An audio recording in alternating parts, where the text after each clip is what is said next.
Friends, ఈరోజు we have Priyamvada with us. Priyamvada డిగ్రీలో she has taken arts, history, economics, pol science, HEP అనమాట. Degree plus IAS ప్రోగ్రాంలో డిగ్రీతో పాటు సివిల్స్ ఫౌండేషన్ స్ట్రాంగ్గా బిల్డ్ చేసుకొని దాని తర్వాత డిగ్రీ అయిపోయిన తర్వాత మళ్ళీ ఎంబీఏ ఉస్మానియాలో ఎంబీఏ అంటే she has also got economics masters in IIT Hyderabad, అది కూడా వచ్చింది మధ్యలో. వస్తే దాన్ని వదిలేసి ఉస్మానియాలో ఎంబీఏ ఫినాన్స్ తీసుకొని 2023 ఆ టైంలో ఎంబీఏ ఫినిష్ చేసుకొని గ్రూప్ 1 ఫస్ట్ అటెంప్ట్ ఇచ్చినప్పుడు మెయిన్స్లో జస్ట్ 6 మార్క్స్తో మిస్ అయింది. మెయిన్స్ స్కోర్ బాగా వచ్చింది, ఇంటర్వ్యూకి వెళ్ళడానికి మిస్ అయింది 6 మార్క్స్తో. She identified the mistakes and second time మళ్ళీ గ్రూప్ 1 రాసినప్పుడు రీసెంట్గా వచ్చిన రిజల్ట్స్లో, నిన్న రిలీజ్ అయిన గ్రూప్ 1 రిజల్ట్స్లో ప్రియంవదకి డిప్యూటీ కలెక్టర్ పోస్ట్ వచ్చింది. She came out successful in her second attempt అనమాట. అయితే ప్రియంవద లాస్ట్ ఈ 4-5 ఇయర్స్లో ప్రిపరేషన్ ఎలా చేసింది, లాస్ట్ అటెంప్ట్లో మిస్ అయింది, ఈసారి ఎలా స్కోర్ చేయగలిగింది, తన మిస్టేక్స్ నుంచి తానే ఎలా రియలైజ్ అయ్యి ఇంప్రూవ్ అయింది, ఇవన్నీ కూడా ఈరోజు ఇంటరాక్షన్ తెలుసుకుందాము. And Priyamvada is a very simple and humble girl. వాళ్ళ మదర్ లాస్ట్ 4-5 ఇయర్స్లో అమ్మాయికి ఎంతో సపోర్ట్ ఇచ్చారు. ఈ కాన్వర్జేషన్లో వాళ్ళ పేరెంట్స్ సపోర్ట్ గురించి తెలుసుకుందాము. అండ్ షీ ఈజ్ ఫ్రమ్ నంద్యాలలో ఆత్మకూర్ అనే విలేజ్ నుంచి వచ్చింది ప్రియంవద. ఆత్మకూరు చదువుకుంది. అలాగే గ్రూప్ 1 అనే కాకుండా యూపీఎస్సీ కూడా ఫౌండేషన్ ఎలా చేసుకుంటే బాగుంటుంది అనేది కూడా let us try to find from her. అలాగే డిఫరెంట్ సబ్జెక్ట్స్, బుక్ సోర్సెస్ ఇవన్నీ అడుగుదాం ప్రియంవదని. అలాగే గ్రూప్ 1 మల్టిపుల్ టైమ్స్ రాసి మిస్ అయ్యే వాళ్ళకి, సేమ్ టైం గ్రూప్ 1ని ఫ్రెష్గా ఏం చేద్దాం వాళ్ళకి కూడా యూజ్ అయ్యేలాగా అడ్వైజెస్ కూడా అడిగి తీసుకుందాం ప్రియంవద దగ్గర నుంచి. Welcome Priyamvada. Hello sir, good evening. And ఇంకోటి ప్రియంవద, ఈ కాన్వర్జేషన్ ద్వారా గ్రూప్ 1 ఆస్పిరెంట్స్కి, గ్రూప్ 1 ఏం చేసే వాళ్ళందరికీ కూడా కామన్గా వాళ్ళకి డౌట్స్ ఎక్కడ ఉంటాయి అవన్నీ కూడా క్లియర్ చేయడం ట్రై చేద్దాం మనం. అంటే ఈ ఒక్క ఇంటర్వ్యూ విన్న తర్వాత గ్రూప్ 1 సంబంధించి ఎనీ డౌట్ క్లియర్ అయ్యేలా ఉండాలన్నమాట. So let us keep it exhaustive. అయితే ఫస్ట్ ప్రియంవద, ఫస్ట్లీ నీకు డిగ్రీ అయిపోయిన తర్వాత నువ్వు మళ్ళీ ఎంబీఏ ఫినాన్స్ చేయాల్సిన అవసరం ఏంటి? ఏం చేయకుండానే డిగ్రీ అయిపోయిన తర్వాత why don't you focus on group 1 UP చదువుకోవచ్చు కదా, ఎంబీఏ ఎందుకు చేసే అవసరం నువ్వు? సార్, టు బి ఆనెస్ట్, నేను గ్రాడ్యుయేషన్లో బిఏ చేశాను. అండ్ ఆఫ్టర్ డూయింగ్ బిఏ నేను అనలైజ్ చేసుకున్నాను what are the options I have. In the worst case scenario నేను ఒకవేళ ఏ గవర్నమెంట్ ఎగ్జామ్ క్లియర్ చేయకపోతే what are the options I have అని నేను రీసెర్చ్ చేసినప్పుడు I got very less options. And teaching side వెళ్ళాలని నాకు interest లేకుండే sir. So నేను యాజ్ అ బ్యాకప్ కెరియర్ నేను ఎంబీఏ చేద్దామని అనుకొని నేను ఐసెట్ అని ఒక ఎగ్జామ్ రాశాను సార్. దాని ద్వారా నాకు ఉస్మానియా యూనివర్సిటీలో ఫ్రీ సీట్ వచ్చింది ఎంబీఏకి. సో నేను అలాంగ్ విత్ మై ప్రిపరేషన్ నా ఎంబీఏ కూడా ఫినిష్ చేసుకున్నాను, సో దట్ నా కెరియర్లో కూడా గ్యాప్ రాదు ఎడ్యుకేషన్ వైజ్ అని చెప్పి sir. It's a good choice. ఎందుకంటే యూపీఎస్సీ వాళ్ళకి యూపీఎస్సీ ఇన్ కేస్ మిస్ అయితే ఆల్టర్నేటివ్ ఏంటి అని ఆలోచించుకొని ఫ్యూచర్లో ఒక సేఫ్టీ కోసం ఎంబీఏ ఫినాన్స్ చేసాం. అయితే డిగ్రీలో ఎకనామిక్స్ చేయడం వల్ల, బీఏ ఎకనామిక్స్ చేయడం వల్ల నీకు ఎంబీఏ ఫినాన్స్ హెల్ప్ అయింది కదా. మరి ఇంకొకటి, నువ్వు ఈవెన్ గేట్ రాసి, గేట్లో ఎకనామిక్స్ రాసి గేట్లో మంచి ర్యాంక్ సాధించావు. ఐఐటి హైదరాబాద్లో ఎకనామిక్స్ ఎంఏ వచ్చింది నీకు. అది వదిలేసి you have taken MBA finance Osmania కదా. Okay, good. ఇంకోటి ప్రియంవద, ఇప్పుడు యూపీఎస్సీకి ప్రిపరేషన్ స్టార్ట్ చేసావు, బాగానే చదువుతున్నావు, ఆప్షన్లు కూడా సోషియాలజీ ప్రిపేర్ అయ్యావు బాగా. కోవిడ్ టైంలోనే సోషియాలజీ మొత్తం ఫినిష్ చేసుకున్నావు. నిజంగానే యూపీఎస్సీ క్లియర్ చేయడం రెడీగా ఉన్నావు నువ్వు. అటువంటి టైంలో 2023 గ్రూప్ 1 నోటిఫికేషన్ సివిల్సా గ్రూప్ 1 అని ఒక క్లాష్ ఏర్పడింది. అప్పుడు నువ్వు why you have chosen group 1? సివిల్స్కి వెళ్ళి ఆ టైంలో సివిల్స్ని కొంతకాలం పక్కన పెడదాం ఆలోచించి గ్రూప్ 1 చూస్ చేసుకున్నావు కదా. ఆ డెసిషన్ ఎందుకు తీసుకున్నావు ఆ టైంలో? Sir, actually group 1 UPSC first attempt ఇచ్చిన తర్వాత ఐ కుడెంట్ క్లియర్ ప్రిలిమ్స్. నా గ్యాప్ ఏరియాస్ నేను అనలైజ్ చేసుకున్నాను. And at the same time లక్కీగా సేమ్ టైంకి గ్రూప్ 1 నోటిఫికేషన్ వచ్చిందనమాట. So as every other UPSC aspirant I also have my own fears that UPSC journey might take a very long time and దానికి చాలా commitment, చాలా years of commitment ఇవ్వాలి అని చెప్పి. So నేను గ్రూప్ 1 ని ఎలా చూసానంటే ఒక లో హ్యాంగింగ్ ఫ్రూట్ లాగా చూసాను. Since I prepared for UPSC, నేను గ్రూప్ 1 సిలబస్ చూసాను sir. 80% of the syllabus is aligned with UPSC. So I thought నేను ఇది ఒకసారి ట్రై చేద్దాం అనుకున్నాను, ఎందుకంటే అంత ఫ్రీక్వెంట్గా group 1 notifications Rao and UPSC notification comes every year. So I thought let me give this a try. మళ్ళీ నెక్స్ట్ ఎప్పుడు వస్తుందో తెలియదు కదా అని చెప్పి ఒక ట్రై ఇద్దామని చెప్పి ట్రై ఇచ్చాను sir. And first attempt clear అవ్వకపోయినప్పటికీ నాకు ఒక కాన్ఫిడెన్స్ వచ్చింది దట్ నేను నా మిస్టేక్స్ని కరెక్ట్ చేసుకుంటే ఖచ్చితంగా క్లియర్ చేయగలుగుతాను అని. సో నేను సెకండ్ అటెంప్ట్ కూడా అందుకే కంటిన్యూ చేశాను గ్రూప్ 1లోనే. ఓకే, సో ఇప్పుడు ఏంటంటే యూపీఎస్సీ ఎవ్రీ ఇయర్ వస్తుంది నోటిఫికేషన్, కానీ గ్రూప్ 1 ఏంటంటే రేర్గా వస్తుంటుంది. కాబట్టి గ్రూప్ 1 వచ్చినప్పుడు దాన్ని క్లియర్ చేద్దాము. ఇంకోటి యూపీఎస్సీ కన్నా గ్రూప్ 1 కొంచెం ఈజీగా క్లియర్ చేయొచ్చు అన్న ఆలోచన కూడా ఉంది నీ మైండ్లో కదా? Sir comparatively that's an all India competition, ఇది state wide competition. So statistically also this has less competition and more chances to clear. ఆ ఉద్దేశంతో కంప్లీట్గా అంటే రెండు ప్యారల్ తీసుకెళ్తే బ్యాలెన్స్ చేయడం కష్టం అవుతుందని చూస్ చేసుకున్నాం గ్రూప్ 1. అండ్ ఇంకోటి గ్రూప్ 1 దాని లాభం ఏంటంటే ఆప్షన్ పక్కన పెట్టచ్చు, టైం అంతా GS5 ఫోకస్ చేయొచ్చు కదా. ఇంకోటి ప్రియమద, గ్రూప్ 1 ఫస్ట్ టైం రాసినప్పుడు ప్రిలిమ్స్ క్వాలిఫై అయ్యావు, మెయిన్స్లో కూడా మార్క్స్ బాగానే వచ్చాయి. నీకు పాలిటీ, పబ్యాడ్, లా, ఎథిక్స్ పేపర్ బాగా వచ్చింది, ఎకానమీ పేపర్ చాలా బాగా వచ్చింది, అంటే నువ్వు గేట్ కూడా చదువుకున్నా కూడా ఎకానమీ బాగా వచ్చింది.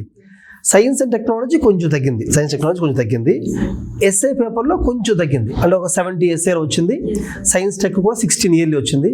మిగతా GS పేపర్స్ అన్నీ కూడా 85-90 దాటేసాయి కదా. సో అప్పుడు నీకు ఓకే, గ్రూప్ 1లో నేను నెక్స్ట్ టైం రాస్తే ఖచ్చితంగా ర్యాంక్ తెచ్చుకోగలను ఆ నమ్మకం ఎలా వచ్చింది ఆ మార్క్స్ చూసినప్పుడు నీకు? Sir to be honest 6 marks is just 1 question. నేను ఒక 1 క్వశ్చన్ ప్రాపర్గా or else 6 questions లో 1 mark. So I'm very near border line, finishing line కి చాలా దగ్గరికి వెళ్ళాను. సో ఓన్లీ 2 papers లో తగ్గడం వల్ల ఐ కుడ్ అనలైజ్ దట్ ఈ 2 papers మీద ఇంకా ఎక్కువ ఫోకస్ చేసి మిగతావి అలానే కంటిన్యూ చేస్తే వచ్చే ఛాన్సెస్ ఎక్కువ ఉంటాయని నాకు అనిపించింది సార్.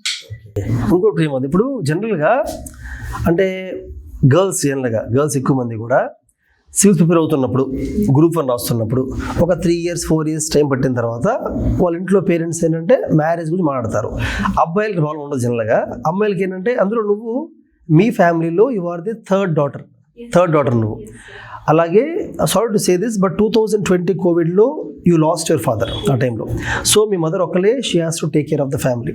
అలాంటి పరిస్థితుల్లో జనరల్గా మీ మదర్ అయిన ఎవరైనా కూడా అమ్మ 4 years అయిపోయింది, గ్రాడ్యుయేషన్ అయిపోయి టైం పడుతుంది, ఆల్టర్నేట్ జాబ్ చూసుకో, సివిల్స్ గ్రూప్ 1 కూర్చోవద్దమ్మా అని చెప్పి అంటారు జనరల్గా అయితే. కానీ మరి మీ మదర్ ఎటువంటి సపోర్ట్ ఇచ్చారు అంటే ఎలా నువ్వు సెకండ్ టైం రాయగలిగావు, టైం తీసుకోగలిగావు? సార్ ఈ విషయానికి వస్తే I'm a very blessed child. I come from a joint family, a very happy joint family sir. మా పెద్దనాన్న, అన్నయ్య, మమ్మీ నాకు చాలా సపోర్ట్ చేశారు. ఈవెన్ 1 day కూడా నాకు నువ్వు ఖచ్చితంగా తెచ్చుకోవాలి లేదా ఇంకా పెళ్ళికి టైం అయింది ఇలాంటి సైన్స్ నాకు అసలు మా ఇంటి నుంచి ఎప్పుడు రాలేదు. సో నా కంప్లీట్ ఫోకస్ ప్రిపరేషన్ మీదే ఉండింది. పర్సనల్ లైఫ్లో నన్ను ఇంటి నుంచి కానీ నాకు ఎలాంటి డిస్టర్బెన్సెస్ ఎప్పుడూ లేవు. They always supported me emotionally కానీ. And my family is very spiritual and I believe వాళ్ళ ప్రేయర్స్ ఖచ్చితంగా లక్ అనే ఫ్యాక్టర్ ఉంటుంది కదా సార్, ఆ లక్ అనే ఫ్యాక్టర్ ఇంటి నుంచే వచ్చింది, నాకు వాళ్ళ ప్రేయర్స్ వల్లనే వచ్చింది అని నేను చాలా గట్టిగా నమ్ముతాను sir. I'm a very blessed child in this regard. So నీకు మీ మదర్ కానీ మీ సిస్టర్స్ కానీ పెద్దనాన్న గారు అందరూ కూడా బాగా సపోర్ట్ ఇచ్చారు. సో నీకు ఎప్పుడు కూడా ఈ అటెంప్ట్లో ర్యాంక్ రాకపోతే మళ్ళీ పెళ్లి చేస్తారేమో ఎలాగైనా తెచ్చుకోవడం ప్రెషర్ నువ్వు ఫీల్ అవ్వలా కదా? లేదు సార్. ఇన్ఫాక్ట్ నాకు MBA చేసినప్పుడు క్యాంపస్ ప్లేస్మెంట్లో జాబ్ వచ్చింది సార్, IDFC ఫస్ట్ బ్యాంక్లో. నేను అది ఆలోచించి వర్క్ వైజ్ కుదరదు అని చెప్పి నేను గ్రూప్ 1 అప్పుడు మెయిన్స్ ఉండింది నాకు. సో నేను అది తీసుకోను జాబ్ అని చెప్పేసాను సార్ ఇంట్లో. They happily accepted it and they are like government జాబే తెచ్చుకోవాలి, నువ్వు గవర్నమెంట్ జాబే చేయాలి అని చెప్పారు. అంటే వాళ్ళు కూడా టైం తీసుకున్నా you have to get in to government job అని ఉంది కదా ఆలోచన.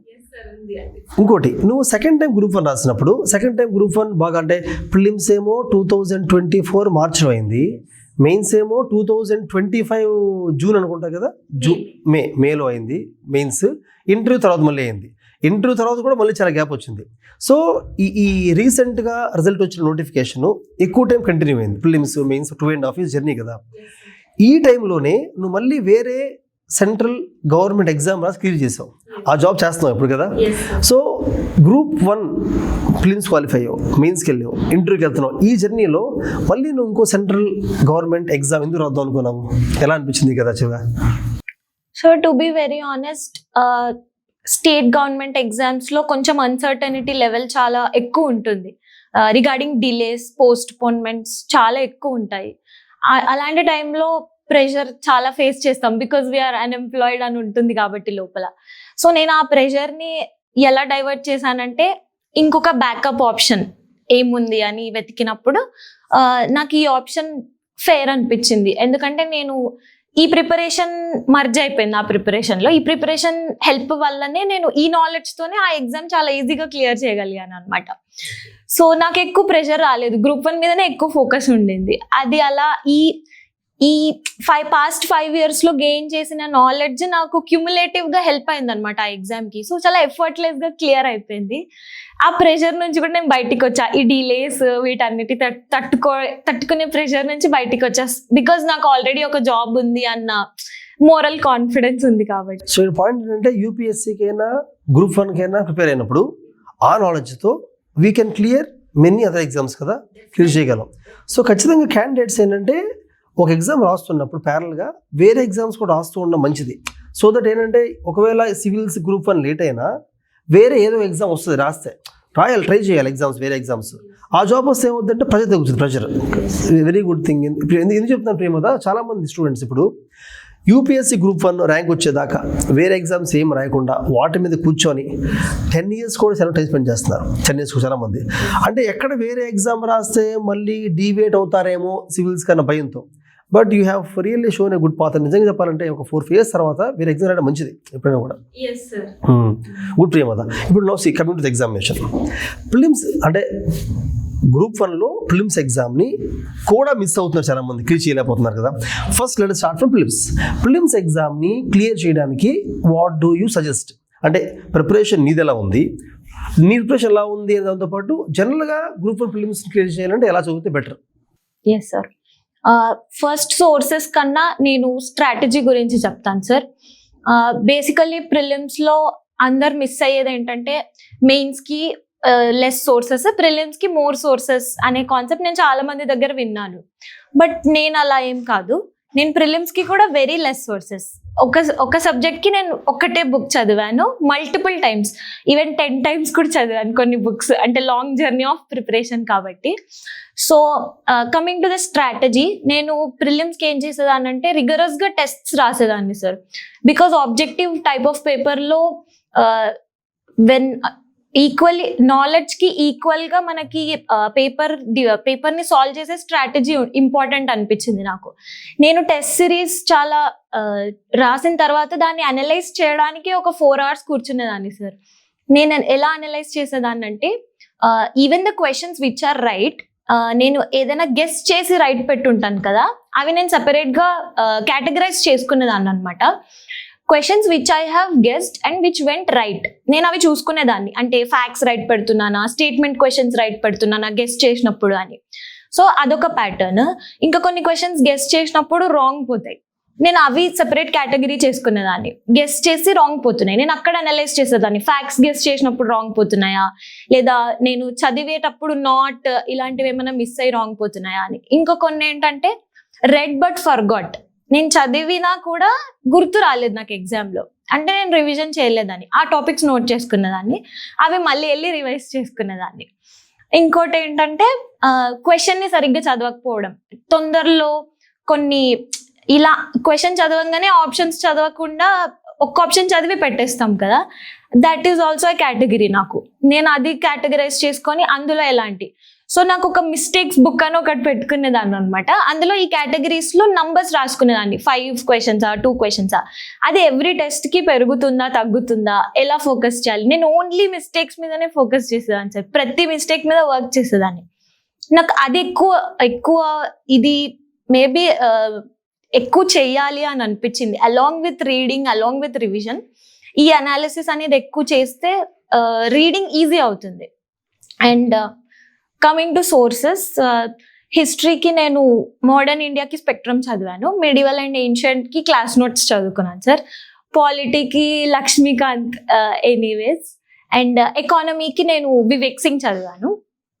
ప్లస్ సర్వే అండ్ బడ్జెట్ నేను చాలా రిగరస్గా ఫాలో అయ్యేదాన్ని. And along with the current years survey and budget, I think it is better to read past ఒక 2 years surveys and budgets చదివి పెట్టుకుంటే మనకి కాన్సెప్ట్స్ కూడా క్లారిటీ వస్తుందని నా feeling sir. And science and టెక్నాలజీకి బేసిక్స్కి any institute notes and current affairs. And along with these నేను కొన్ని ఫ్యాక్ట్ షీట్స్ ప్రిపేర్ చేసుకునేదాన్ని సార్. అంటే కేటగిరీ వైజ్, సపోజ్ హిస్టరీలో బుక్స్ అండ్ ఆథర్స్కి జస్ట్ ఒక A4 షీట్, నాకు ఏవైతే బుక్స్ అండ్ ఆథర్స్ గుర్తుండవో ఓన్లీ అందులో రాసుకునేదాన్ని. ఇంకొకటి క్రొనాలజీ లేదా పాలిటీలో ఆర్టికల్స్ ఏవైతే ఆర్టికల్స్ నాకు గుర్తుండవో అన్ని ఆర్టికల్స్ రాసేదాన్ని కాదు, ఏవైతే ఆర్టికల్స్ నాకు గుర్తుండవో ఆ షీట్లో అలా just A4 sheets 2 sheets per subject అలా ప్రిపేర్ చేసుకునేదాన్ని. సో దట్ నేను టెస్ట్ రాసే ముందు మార్నింగ్ అవి రివైజ్ చేసుకొని వెళ్ళేదాన్ని అనమాట. నాకు అది చాలా హెల్ప్ అయింది. అండ్ టెస్ట్ సిరీస్లో ఏవైతే మిస్టేక్స్ పోతాయో నేను అవన్నీ జస్ట్ ఒక A4 షీట్లో రాసేదాన్ని, ఒక 2-3 times అది చదివేదాన్ని ఎగ్జామ్కి వెళ్ళే ముందు, సో దట్ ఆ మిస్టేక్ మళ్ళీ రిపీట్ అవ్వదు. సో ఇంతే సార్. జాగ్రఫీకి కూడా నేను NCERT చదివాను sir, 11th class physical geography NCERT. And నేను ఎక్కువ జాగ్రఫీకి మ్యాప్స్ ఎక్కువ చూసేదాన్ని. కేటగిరీ వైజ్ మ్యాప్స్ ఉంటాయి కదా, నేషనల్ పార్క్స్కి ఒక మ్యాప్ అలా. And YouTube videos, illustration videos ఉంటాయి కదా, అవి నాకు చాలా బాగా హెల్ప్ అయ్యాయి సార్ జాగ్రఫీ రివిజన్కి. ప్రియమోద, యాక్చువల్గా నువ్వు చెప్పిందంతా వింటే ఎవరైనా స్టూడెంట్స్ ఫస్ట్ వాళ్ళు నీ దగ్గర నుంచి నేర్చుకోవాల్సింది ఏం చెప్పనా, నువ్వు ఎక్కువగా కూడా నువ్వు ఎగ్జామ్స్ ప్రాక్టీస్ చేయడమే కాకుండా ప్రతి ఎగ్జామ్లో ఎక్కడ తప్పు చేస్తున్నావో దాన్ని రియలైజ్ అయ్యి యు ఆర్ రెక్టిఫైయింగ్ ఇట్, అంటే you are improving day by day. కానీ చాలామంది క్యాండిడేట్స్ ఏంటంటే ఒకలా ప్రిపేర్ అవుతారు, ఒకలాగా ప్రిపరేషన్ మార్చుకోరు, ఎన్నిసార్లు ఫెయిల్ అయినా అదే ప్రిపరేషన్ చేస్తూ ఉంటారు, దానివల్ల దే ఫెయిల్ మల్టిపుల్ టైమ్స్. కానీ నువ్వేంటంటే మాక్ టెస్ట్ టైంలోనే నువ్వు చాలా బ్యూటిఫుల్గా ఎక్స్ప్లెయిన్ చేసావు. ఒక మాక్ టెస్ట్ రాసి ఏవి కరెక్ట్ ఏవి తప్పు అంత సింపుల్ కాకుండా ఏవి గెస్ పెట్టావు, గెస్ట్లో ఏవి కరెక్ట్ ఏవి తప్పు అయ్యాయి, సిల్లీ మిస్టేక్స్ ఏవి నీకు మెమరీలో లేవు అన్నీ అలా సపరేట్ చేసుకోవడం, ప్రిపేర్ అవ్వడం అనేది లాట్ ఆఫ్ ఎఫర్ట్, చాలా ఎఫర్ట్ అది. ఆ ఎఫర్ట్ నువ్వు పెట్టావు అంటే నువ్వు చాలా కష్టపడ్డావు, బేసికల్గా చాలా టైం స్పెండ్ చేసావు, రెగ్యులర్స్గా స్పెండ్ చేసావు. ఇంకొకటి సోర్సెస్ గురించి వస్తే నీ దగ్గర నుంచి మళ్ళీ నేర్చుకోవాల్సిన విషయం ఏంటంటే సోర్సెస్ చాలా మంది they try to read lot of books or lot of material. But నిజంగా నువ్వు చాలా సింపుల్గా నువ్వు హిస్టరీకి మోడర్న్కి స్పెక్ట్రమ్ తప్ప ఏన్షియన్ మెడివల్కి సింపుల్గా మీ క్లాస్ నోట్స్ నమ్మేవు, నువ్వు నమ్మి దాన్ని చదువుకున్నావు, నమ్మడం ఇంపార్టెంట్ అక్కడ. ఈవెన్ ఎకానమీకి కూడా వివేక్ సింగ్ ఒక బుక్ చదివావు, budget survey. So even geography కూడా ఓన్ ఒక బుక్ చదివావు, NCERT 11th class fundamentals of physical geography. So and ఒక మంచి వర్డ్ చెప్పావు, 10 times చదివావు అని చెప్పావు. నువ్వు ఆ 11th class NCERT fundamentals of physical జాగ్రఫీని ఎన్నిసార్లు చదివావు? 10 times, 6 to 7 times ఖచ్చితంగా చదివాను. వివేక్ సింగ్ కూడా అంతే sir, revision 6 to 7 times. So అన్నిసార్లు చదవాలి. లక్ష్మీకాంత్ పాలిటీ కూడా అంతే కదా, లక్ష్మీకాంత్ పాలిటీ. సో లిమిటెడ్ బుక్స్ని మోర్ నెంబర్ ఆఫ్ టైమ్స్ చదివావు నువ్వు, దట్ ఈస్ సీక్రెట్ సక్సెస్. యూపీఎస్సీకైనా గ్రూప్ 1కైనా సీక్రెట్ ఆఫ్ సక్సెస్ ఏంటంటే మల్టిపుల్ రివిజన్, అంతే కదా. And keep very less number of books. Very good. Now let's come to the mains. కొద్దాం. ప్రిలిమ్స్లో సక్సెస్ అవ్వడం ఒకటి, mains is the rank getting thing. Rank రావాలి కదా మెయిన్స్లో. ర్యాంక్ రావాలంటే ఎవ్రీ మార్క్ మ్యాటర్స్. నువ్వు ఈరోజు నువ్వు డిప్యూటీ కలెక్టర్ అయ్యావంటే నాకు తెలిసి డిప్యూటీ కలెక్టర్ DSPకి 4-5 marks ఉండదేమో, 3-4 marks ఉంటుందేమో. కాబట్టి ప్రతి పేపర్ ఇంపార్టెంట్. ఇప్పుడు మనం వస్తే ఫస్ట్ ఎస్ఏ కొద్దాం. ఎస్ఏ రైటింగ్కి డిఫరెంట్గా ప్రాక్టీస్ ఈజ్ ఇంపార్టెంట్ కాదనట్లేదు. బట్ యూపీఎస్సీ ఎస్ఏ రైటింగ్కి గ్రూప్ 1 ఎస్ఏ రైటింగ్కి కొంత వేరియేషన్ చూపించాలి కదా. నువ్వు చూపించి ట్రై చేసావా ఏమైనా? అంటే నీ అప్రోచ్ ఎలా ఉంది ఎస్ఏ రైటింగ్లో? నీకు ఎక్కువ మార్క్స్ రావడం కారణం ఏమనుకుంటున్నావు నువ్వు? సార్, ఎస్ఏ రైటింగ్ లో యూపీఎస్సీకి ఏపీపీఎస్సీకి డిఫరెన్స్ ఏంటి అంటే, యూపీఎస్సీలో we have to write only 2 essays, ఇక్కడ we have to write 3 essays. And నాకు తెలిసి వే ఆఫ్ క్వశ్చనింగ్ యూపీఎస్సీలో కొంచెం ఇండైరెక్ట్ గా కోట్స్ అబ్స్ట్రాక్ట్ గా అలా ఉంటుంది. So that you have to analyse a lot before writing. And నేను కంపేర్ చేసిన దాని ప్రకారం ఏపీపీఎస్సీలో కంపారేటివ్లీ డైరెక్ట్ గా అడుగుతారు questions. These are the 2 differences. And మనం ఎలా ఎస్సేని రాస్తాము అనే దానికి వస్తే both are same, just number of words difference ఉంటుంది అంతే. The way we start an essay, యూపీఎస్సీలో అనెక్డోట్ తో స్టార్ట్ చేస్తాం, ఒక కాన్వర్జేషన్ తో స్టార్ట్ చేస్తాం, ఒక మూవీ రెఫరెన్స్ తో స్టార్ట్ చేస్తాం. సేమ్ ఏపీఎస్సీలో కూడా నేను అలానే చేశాను. నేనేం చేయడానికి ట్రై చేశానంటే ఇంట్రొడక్షన్, ఇప్పుడు 3 ఎస్సేస్ రాస్తాం కదా, కొంచెం ఎంగేజింగ్ గా పెట్టడానికి ట్రై చేశాను. అంటే నేను అనెక్డోట్ కాకుండా ఒక actual movie reference, Telugu movie references అలా తీసుకునేదాన్ని. అండ్ ఒక ఎస్సే రూరల్ డెవలప్మెంట్ మీద వచ్చింది. సో మహేష్ బాబు మూవీ, నేను ఆ మూవీ స్టోరీ తోటి స్టార్ట్ చేశాను అన్నమాట. అంటే మహేష్ బాబు విలేజ్కి వెళ్ళడం, విలేజ్ ని దత్తత తీసుకుంటాడు. నేను శ్రీమంతుడు మూవీ తోటి స్టార్ట్ చేశాను ఇంట్రొడక్షన్ ఆ క్వశ్చన్ కి. సో దట్ చదివే వాళ్ళు రిలేట్ అవుతారు, ఎందుకంటే తెలుగు వాళ్ళే కరెక్ట్ చేస్తారు ఆబ్వియస్లీ. సో కొంచెం రియలిస్టిక్ గా పెట్టడం, ఫిక్షనల్ క్యారెక్టర్స్ క్రియేట్ చేసే బదులు నేను ఆల్రెడీ ఎగ్జిస్టింగ్ థింగ్స్ తోటి కనెక్ట్ చేయడానికి ట్రై చేశాను. టు కీప్ ఇంట్రెస్టింగ్ ఉంటుంది, ఇవాల్యుయేటర్ కూడా కొంచెం బోర్ కొట్టదు. అలా ట్రై చేశాను సార్. ఇంకా సైడ్ హెడ్డింగ్స్ కొంచెం ఇన్నోవేటివ్ గా పెట్టడానికి ట్రై చేశాను. ఒక 3 సైడ్ హెడ్డింగ్స్ అలా పెట్టేదాన్ని. ఒకసారి ప్రేమ ఇన్నోవేటివ్ అంటే హిందూ న్యూస్ పేపర్ లో ఎడిటోరియల్ ఇస్తారు అలాగా, లేదా డిఫరెంట్ గానా? లేదు సార్, నేను కొన్ని యూపీఎస్సీ టాపర్స్ కాపీస్ చూసాను. ఎస్పెషల్లీ అనుదీప్ దురిశెట్టి, తన ఎస్సేది ఒక పీడిఎఫ్ ఉంటుంది సార్, తను ఎస్సేకి ఎలా ప్రిపేర్ అయ్యారు అని చెప్పి. అందులో ప్రామిస్ ఆర్ పెరిల్, ఇప్పుడు పాజిటివ్ అండ్ నెగిటివ్ పెట్టకుండా ప్రామిస్ ఆర్ పెరిల్ అలా పెడతారు అనమాట. తన సైడ్ హెడ్డింగ్స్ రెఫరెన్స్ తీసుకొని నేను నా ఓన్ గా కొన్ని సైడ్ హెడ్డింగ్స్ క్రియేట్ చేసుకొని పెట్టాను సార్. అంటే the other side of coin అలా పెట్టడం స్టార్ట్ చేశాను. నాకు అది కూడా హెల్ప్ అయింది అని చెప్పింది అని అనిపించింది. అండ్ ఫ్యాక్ట్స్ కూడా I made sure whatever point I wrote, I definitely substantiate it either with a fact or an example or a case study. And conclusion లో కూడా ఖచ్చితంగా ఒక మారల్ సెన్స్ యాడ్ చేయడానికి ట్రై చేశాను. అంటే నేను కొన్ని భగవద్గీత కోట్స్ రాసి పెట్టుకున్నాను సార్, అవి ఇంక్లూడ్ చేయడానికి ట్రై చేశాను. అంటే లైక్ వసుదైవ కుటుంబకం, ఇలాంటివి చిన్న స్టేట్మెంట్సే కానీ అలాంటివి ఇంక్లూడ్ చేయడానికి ట్రై చేశాను. కానీ నువ్వు ఇవాల్యుయేటర్ని బాగా ఇంప్రెస్ చేయగలవు అనుకుంటా, ఎందుకంటే మూవీస్ రాయడం వల్ల ఎలా ఫీల్ అవుతాడు ఇవాల్యుయేటర్, ఈ అమ్మాయి బయట విషయాలు రిలేట్ చేయగలుగుతుంది. అంటే ఇది థియరిటికల్ కాకుండా ప్రాక్టికల్ ఆలోచిస్తున్నాను. అలాగే భగవద్గీత రాయడం వల్ల ఏమవుతుందంటే you are a spiritual person, రేపు పొద్దున్న జాబ్ వచ్చాక కూడా ఎథికల్గా మోరల్గా ఉంటాం అని నమ్మకం కలుగుతుంది ఇవాల్యుయేటర్కి. అండ్ సైడ్ హెడ్డింగ్స్ అవి కూడా కొంచెం ఇన్నోవేటివ్గా ఉన్నాయి. అండ్ ఇంకోటి ఫ్యాక్ట్స్ కూడా గవర్నమెంట్ రిపోర్ట్స్ అన్ని మెన్షన్ చేసేదాను కదా బాగానే, economic survey, budget, sustainable development goals ఇవన్నీ రాసేదానివి. అండ్ ఫ్యాక్ట్స్ ఎక్కువ రాసేదాని అనిపించిందా నీకు? నీ ఎస్సేస్లో ఫ్యాక్ట్స్ ఎక్కువ ఉంటాయా బాగా? లేదు sir, when it comes to general essay నేను 1 paragraph కి 1 fact అలానే ఇంక్లూడ్ చేసేదాన్ని సార్. ఎక్కువ అనాలిసిస్ పెట్టడానికి ట్రై చేశాను. And number of paragraph, each paragraph లో ఒక 5 or 6 లైన్స్ ఉంటాయి అంతేనా? Short paragraphs, 4 to 5 lines. And essay writing లో కూడా డయాగ్రామ్స్, మ్యాప్స్, ఫ్లో చార్ట్స్ గీసేవా? ఏం గీలేదా ఎస్సేలో?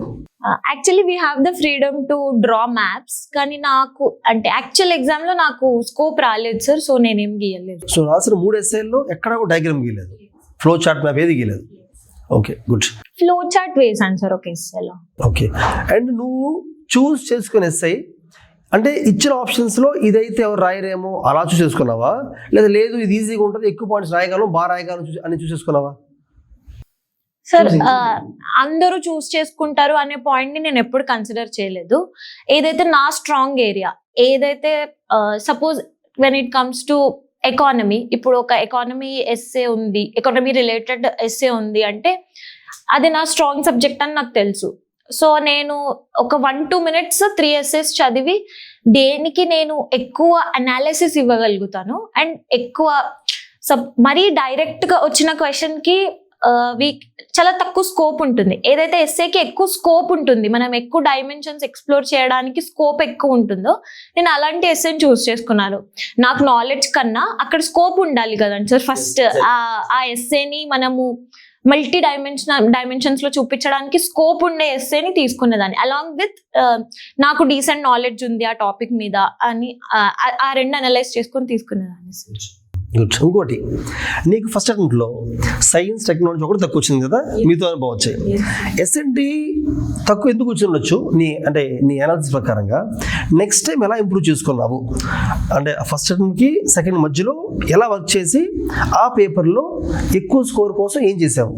సార్ యాక్చువల్లీ ఎస్ఎన్టీ పేపర్ ఎలా అయిందంటే క్వశ్చన్స్ చాలా ఓవర్లాపింగ్ వచ్చాయన్నమాట. నేను ఏం చేశాను, సిమిలర్ క్వశ్చన్స్ చూస్ చేసుకున్నాను రాయడానికి. Maybe I think that went wrong. నేను డిఫరెంట్ టాపిక్స్ చూస్ చేసుకొని ఉండాల్సింది. Because what I felt was నేను మోస్ట్ ఆఫ్ ద క్వశ్చన్స్కి సేమ్, ఇప్పుడు క్వశ్చన్ సేమ్ ఉన్నప్పుడు ఆన్సర్ కూడా సేమే వస్తుంది కదా. సో నేను రిపీట్ చేశానేమో, పాయింట్స్ కొంచెం మొనోటనస్ అయ్యిందేమో అని నా ఫీలింగ్. 23 మెయిన్స్, కానీ 2023 గ్రూప్ 1 మెయిన్స్ ఎస్ఎన్టీ పేపర్ అలా ఉంది.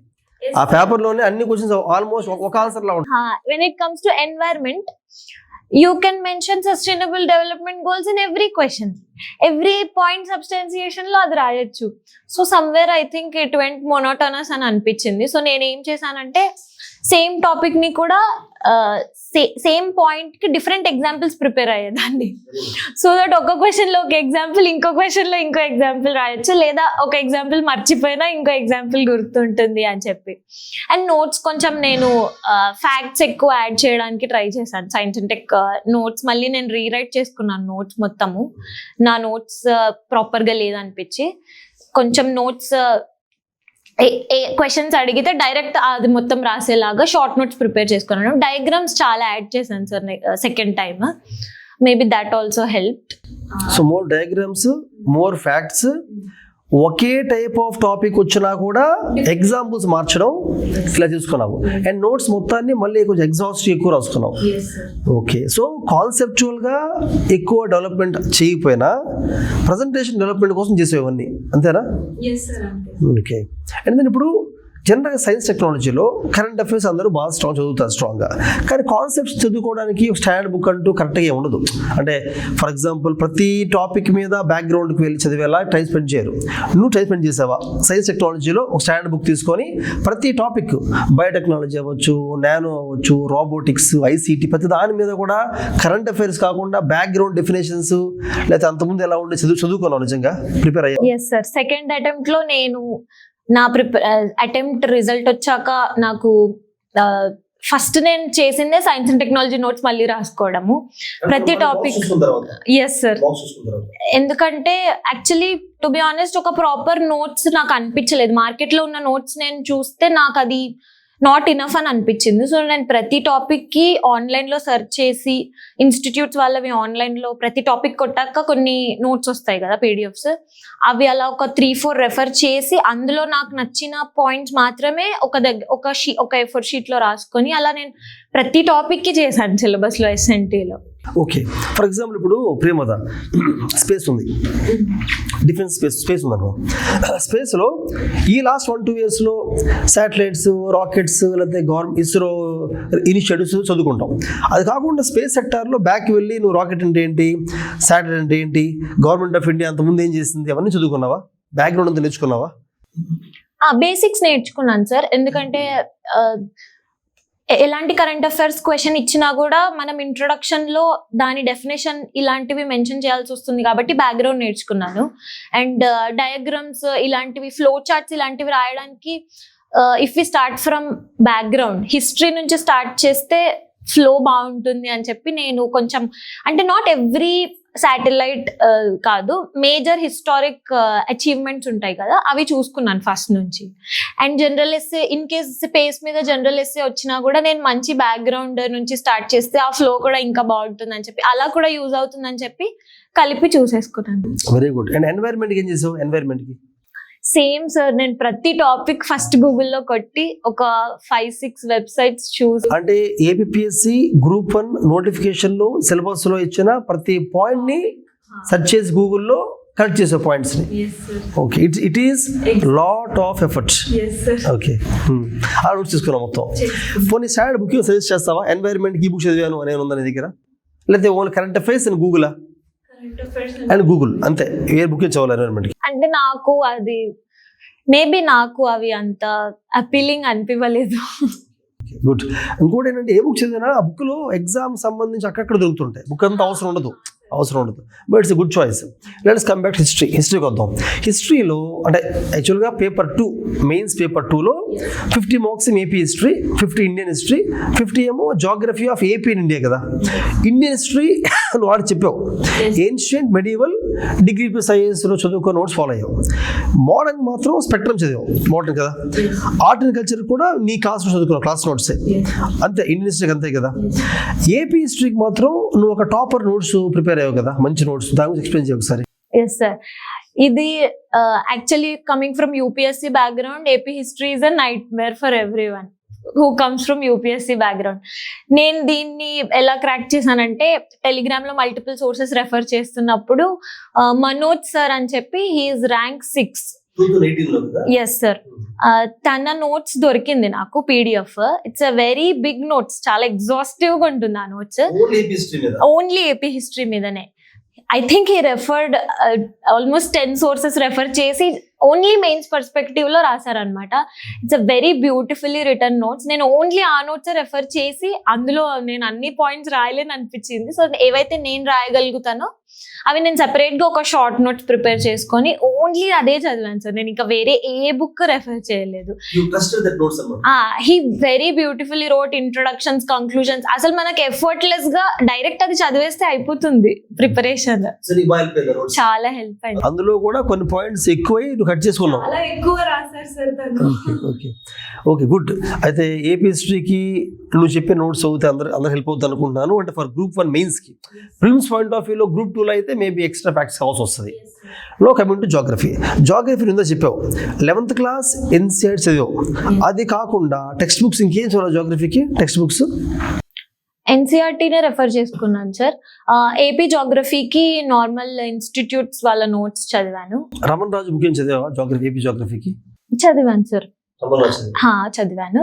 ఇండియన్ జాగ్రఫీకి కూడా రమణరాజు బుక్ చదివాను సార్.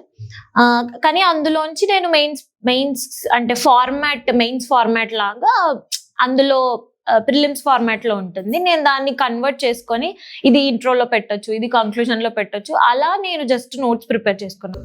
అంటే almost AP geography, Indian geography మొత్తాన్ని కూడా గ్రూప్ 1 సిలబస్ లో ఇచ్చిన ప్రతి పాయింట్ వైజ్ గా నోట్స్ తయారు చేసుకున్నావు ఓన్గా, సిలబస్ ప్రకారంగా. చాలా ఎగ్జాస్టివ్ వచ్చింటుంది. జాగ్రఫీ యాక్చువల్లీ అంత రివార్డింగ్ కాదు సార్. చాలా ఎక్కువ చదివితే చాలా తక్కువ మార్క్స్ వస్తాయి అనమాట. సో నేను అది లాస్ట్ కి పెట్టుకున్నాను. ఫస్ట్ స్కోరింగ్ సబ్జెక్ట్స్ అన్ని ఫినిష్ చేశాక లాస్ట్ కి జాగ్రఫీ పెట్టుకున్నాను. లక్కీగా ప్రిలిమ్స్ కి మెయిన్స్ కి చాలా గ్యాప్ రావడం వల్ల నాకు టైం దొరికింది జాగ్రఫీలో కూడా ప్రతి టాపిక్ కి నోట్స్ చేసుకోవడానికి. And Indian geography, world geography అయితే యూపీఎస్సీలో చేసుకున్న నోట్సే మళ్ళీ చదివేశాను సార్. ఏపీ జాగ్రఫీకి మాత్రం సెపరేట్ గా నోట్స్ ప్రిపేర్ చేసుకున్నాను. ఓకే, ఇండియన్ జాగ్రఫీ నోట్స్ తీసుకోవాలా? యూపీఎస్సీ అప్పుడు చేసుకున్న నోట్స్ చదివేసాను. బట్ ఫైనల్ గా ఎగ్జామ్కి వెళ్ళే ముందు మాత్రం నువ్వు తయారు చేసుకున్న నోట్స్ చదివావు, అంతేగాని టెక్స్ట్ బుక్స్ ఇంకేం టచ్ చేయలేదు కదా ఎగ్జామ్కి వెళ్ళే ముందు. ఓకే, అయితే నువ్వు చేసుకున్న AP geography, Indian geography notes, నీ నోట్స్ సరిపోద్దా మీతో వాళ్ళు కూడా ఇస్తే? లేకపోతే అంత ఎగ్జాస్టివ్గా ఉంటుందా? ఓన్లీ బిట్స్గా ఉంటుందా notes? Sir, when it comes to notes I think everybody has a different style. నేను ఎలా చదువుతానో నేను అలా ప్రిపేర్ చేసుకున్నాను. టు బి ఆనెస్ట్, నా నోట్స్ చాలా మందికి అర్థం అవ్వదు. నేను చాలా షార్ట్ ఫార్మ్స్, ఒక వర్డ్ రాస్తాను అంతే. ఆ వర్డ్ చూస్తే నాకు ఆ పాయింట్ గుర్తొస్తుంది, కానీ అది వేరే వాళ్ళు చదివితే దే విల్ థింక్ ఏంటి ఒక్క వర్డే రాసింది అలా. అంటే బేసికల్ గా మనోజ్ ఎలా అయితే నోట్స్ తీసుకున్నాడో అలా చేయాల జాగ్రఫీ. అలా చేయలేదు సార్. Okay good. ఇంకోటి ప్రియమతులు అన్నట్టుగా ఈ సంవత్సరం అది ఈ గ్రూప్ 1కి, ప్రిలిమ్స్కి, మెయిన్స్కి మోర్ దాన్ 1 year గ్యాప్ వచ్చింది. దానివల్ల నువ్వు బాగా ప్రిపేర్ అవ్వగలిగావు కదా, మెయిన్స్కి బాగా స్ట్రాంగ్ అవ్వగలిగావు. ఓకే, సో నాకు తెలిసి నువ్వు హిస్టరీలో అండ్ జాగ్రఫీలో బాగా స్కోర్ చేసి ఉంటావు. ఎస్ఏలో కూడా బాగా వచ్చి ఉంటుంది, SNT కూడా. నో కమింగ్ టు పాలిటీ వరకు వద్దాం. అంటే పేపర్ 3 హిస్టరీ పేపర్ కి I want to add 1 point. 15 questions ఉంటాయి కదా పేపర్ 2లో.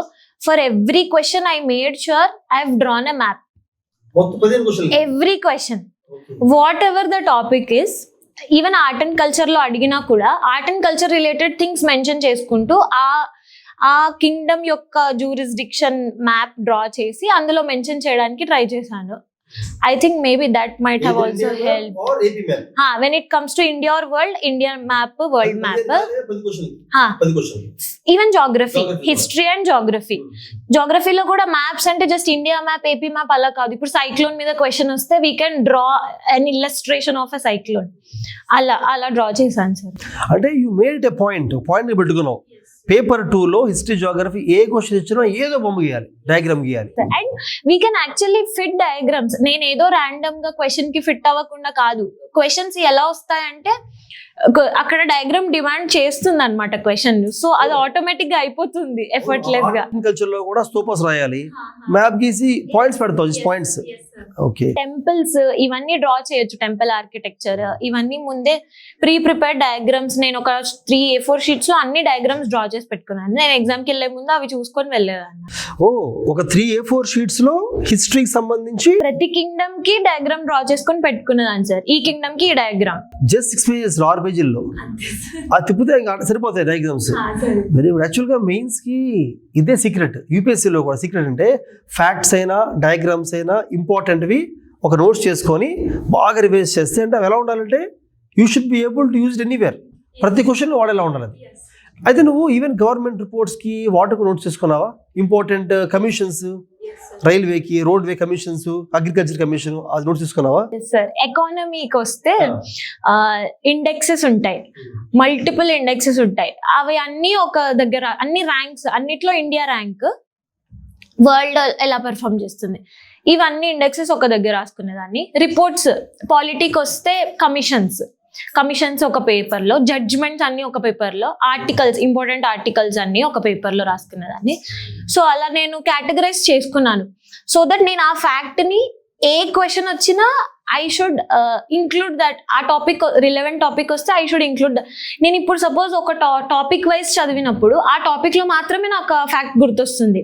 నేను ఇలా చేసుకోవడం వల్ల అది ఏ క్వశ్చన్ లో అయినా వాడగలిగాను నేను, ఎందుకంటే అన్ని ఫ్యాక్ట్స్ ఒక దగ్గర ఉన్నాయి కాబట్టి నాకు గుర్తొచ్చేవి అనమాట. మనం గుర్తుంచుకోవచ్చే కదా, కాన్సెప్ట్స్ ఎలా గుర్తుంటాయి నీకు. ఓకే, వీలైతే ఈ మొత్తం నోట్స్లో ఏవైతే యూజ్ అవుతాయి అనుకుంటున్నావో నెక్స్ట్, అంటే ఎలాగో Group 1 notifications going to come, ఇంకో 2 months వస్తుంది. యూజ్ అయ్యే అనుకున్న దాన్ని నా సజెషన్ ఏంటంటే దాన్ని స్కాన్ తీసి పంపిస్తే కొత్త ఆస్పిరెంట్స్ దే కెన్ లర్న్. ఎలాగైతే నువ్వు మనోజ్ సార్ నోట్స్ వాడుకోగలిగావో అలా వాళ్ళు మొత్తం నోట్స్ కాకపోయినా యూజ్ అయ్యే నోట్స్ నీకు అర్థం అయిపోతుంది కదా, యూస్ఫుల్ అని చెప్పి అలా చేయడం ట్రై చేద్దాం. ఓకేనా? Okay Priyavanta, now coming to the paper 3 mains. Polity and constitution of India ఒక పార్ట్ అనుకుందాము, ఇంకో పార్ట్లో గవర్నెన్స్, పబ్లిక్ అడ్మినిస్ట్రేషన్, ఇంకోటి లా అండ్ ఎథిక్స్ అనుకుందాం. వీటికి బ్రీఫ్గా పాలిటీ చెప్పావు, లక్ష్మీకాంత్ చదువుకున్నావు. అది కూడా Laxmikanth you might have revised 6-7 times చదువుకుంటావు. అలాగే లాకి, ఎథిక్స్కి, పబ్లిక్ గవర్నెన్స్కి ఏం చదివావు? సోర్సెస్ ఏంటి?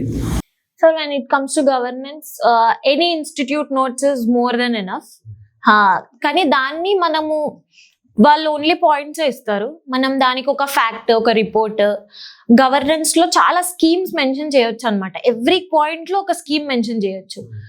సో అవి మనము యాడ్ చేసుకోవాలన్నమాట. మన ఎగ్జిస్టింగ్ ఏదైనా కోచింగ్ నోట్స్ తీసుకొని దానికి జస్ట్ ఎగ్జాంపుల్స్ యాడ్ చేసుకుంటే సరిపోతుంది. Governance preparation is done. And the good thing about governance is it's a very static syllabus. ఒక్కసారి నోట్స్ ప్రిపేర్ చేసుకొని, అంటే NGOs ఇలాంటి వాటికి ఎగ్జాంపుల్స్ ఒక్కసారి ప్రిపేర్ చేసుకొని మల్టిపుల్ టైమ్స్ రివైజ్ చేస్తే we can write very nice answers. చాలా డైరెక్ట్గా వస్తాయి క్వశ్చన్స్ గవర్నెన్స్ లో. సో అది యాక్చువల్లీ ఇట్స్ స్కోరింగ్ అనిపిస్తుంది నాకు governance. So we should make sure we make a very good notes with examples. Prior hand లో చేసుకుంటే డైరెక్ట్ వెళ్ళి అవి రాసేయచ్చు. అండ్ ఎథిక్స్ కి వస్తే నేను ఫారం IAS వాళ్ళది ఇన్స్టిట్యూట్ నోట్స్ చదివాను సార్. అంతే, అదొక్కటే చదివాను.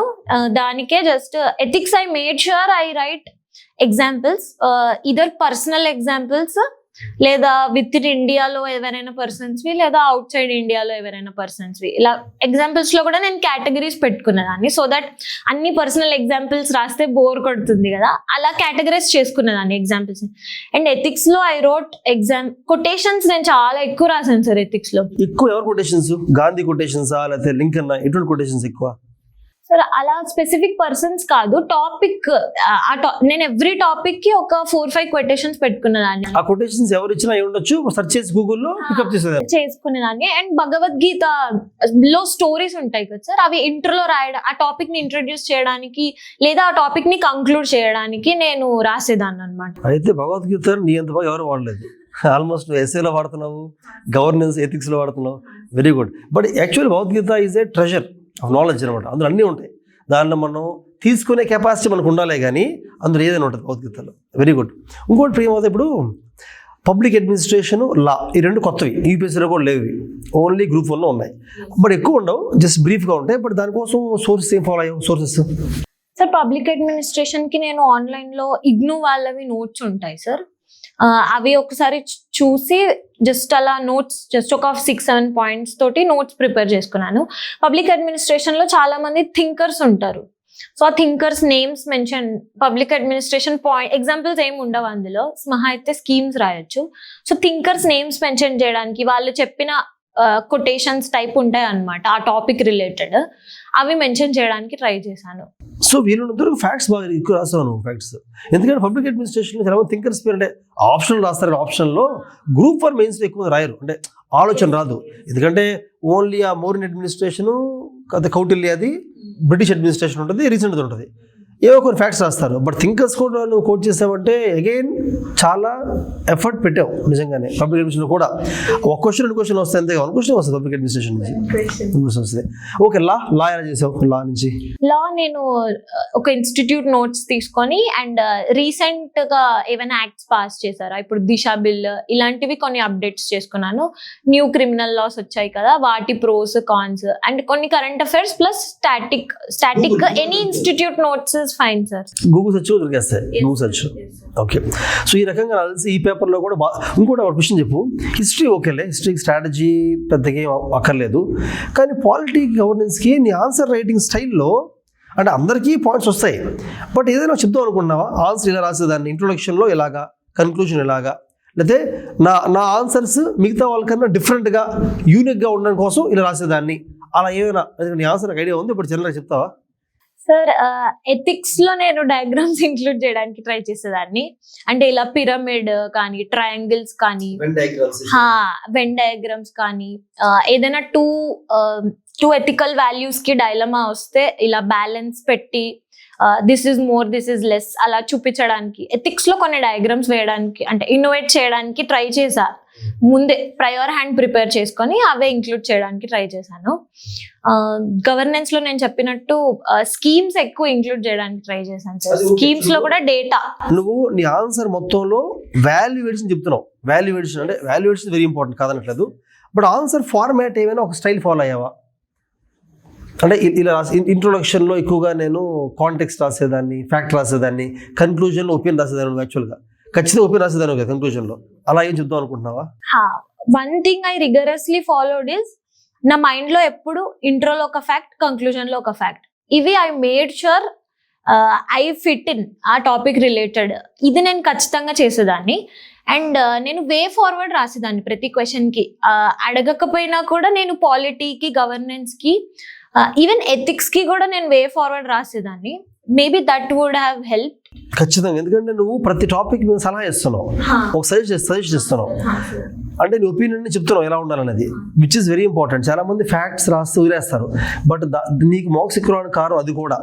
ఓన్లీ ఫ్యాక్ట్స్ రాస్తే ఈ అమ్మాయి బయాడ్ చేస్తుంది అనుకుంటారు, కానీ ఒపీనియన్ రాస్తే షీ హ్యాస్ ఒపీనియన్ ఎవ్రీథింగ్ అనుకుంటారు కదా. Very good. Let's come to the next paper, paper 4. Paper 1 SA cover చేసాము, paper 2 history geography, paper 3 polity governance ethics అంత అయిపోయింది.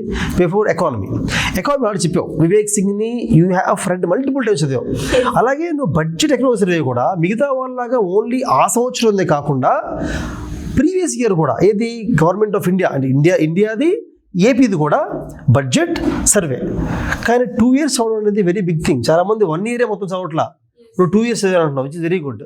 అయితే చదివిన దానికి డీటెయిల్ నోట్స్ రాసుకున్నావా? దాన్ని ఎలా యూజ్ చేసేదాన్ని ఆన్సర్స్లో? Sir coming to economy, same నేను ఎవ్రీ టాపిక్ తీసుకొని ఇప్పుడు ఆ బడ్జెట్ లో ఆ టాపిక్ రిలేటెడ్ ఏం చెప్పారు బడ్జెట్ అండ్ సర్వేలో, ఆ టాపిక్ కింద వేసుకునేదాన్ని.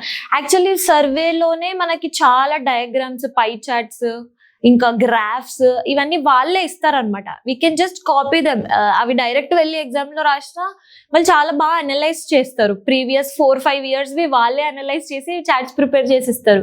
సో నేను అవన్నీ ఖచ్చితంగా ఐ మేడ్ షూర్ ఆ టాపిక్ వస్తే ఈ గ్రాఫ్ ఆర్ పై చార్ట్ ఖచ్చితంగా మెన్షన్ చేయాలి, ట్రెండ్ చూపించడానికి. ఎందుకంటే ఎకానమీలో ట్రెండ్స్ ఎక్కువ ఇంపార్టెంట్ అని అనిపించింది నాకు. ఎనీ టాపిక్లో ప్రీవియస్గా ఎలా ఉంది, ఇప్పుడు ఎలా ఉంది, పెరిగిందా తగ్గిందా, ఈ ట్రెండ్ చూపించడానికి నేను ట్రై చేశాను. అంతే సార్. నేను జస్ట్ ఎవ్రీ టాపిక్కి సర్వే బడ్జెట్లో ఉన్న కంటెంట్ని సెగ్రిగేట్ చేసి నోట్స్ ప్రిపేర్ చేసుకున్నాను అంతే. Very good. అండ్ ఎకానమీ పేపర్లో జనరల్గా ఏంటంటే లైన్ గ్రాఫ్స్, బార్ గ్రాఫ్స్, పై చార్ట్స్. పై చార్ట్ ఎప్పుడంటే సెక్టార్స్ని ఎక్స్ప్లెయిన్ చేయడం కోసం, అండ్ లైన్ బార్ ఏంటంటే ఇయర్ ఆన్ ఇయర్ గ్రోత్ కోసం. ఇది బాగా ఎక్కువ వాడేవా ఎగ్జామ్లో? 15 క్వశ్చన్లో చాలా క్వశ్చన్స్ గీసావా అవి? ఎక్కడైతే డిమాండింగ్ అనిపించిందో అక్కడ గీసాను. మొనోటోనీ పోకుండా ఒక దగ్గర పై చార్ట్ గీస్తే ఇంకో క్వశ్చన్ కాన్షియస్ గా ఇంకో క్వశ్చన్ లో గ్రాఫ్ గీయడం ఇలా చేశాను. మొనోటోనీ మాత్రం నువ్వు ఆ పాయింట్స్ ఇలా బాగా పట్టుకున్నావు. మేబీ నువ్వు SNT పేపర్ తక్కువ వచ్చింది కానీ నీకు హర్ట్ అయి ఉంటుంది కదా. హర్ట్ అయ్యి అంటే నీ ఆన్సర్స్లో మొనోటోనీ ఉండకూడదు, డయాగ్రామ్స్ షుడ్ నాట్ మొనోటోనస్. అసలు ఏదైనా కూడా ఒకదానికి సంబంధం లేకుండా రాసావు.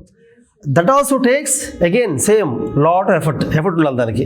ఎందుకంటే నీ పేపర్ చదువుతున్నప్పుడు ఇవాల్యుయేటర్ ఎక్కడ బోర్ కొట్టకుండా ప్రతిదీ కొత్త కనిపించాలి. Very good. ఓకే, అయితే ఇప్పుడు ఎకానమీ స్ట్రెంత్ కూడా, ఎందుకంటే నువ్వు డిగ్రీ అయిపోయిన వెంటనే గేట్ రాసావు, ఆ టైంలో ఎకానమీ చదువుకున్నావు. అండ్ అగైన్ మళ్ళీ చెప్తున్నాను ఈ పాయింట్, IIT హైదరాబాద్లో you got MA economics seat, వదిలేసావు దాన్ని.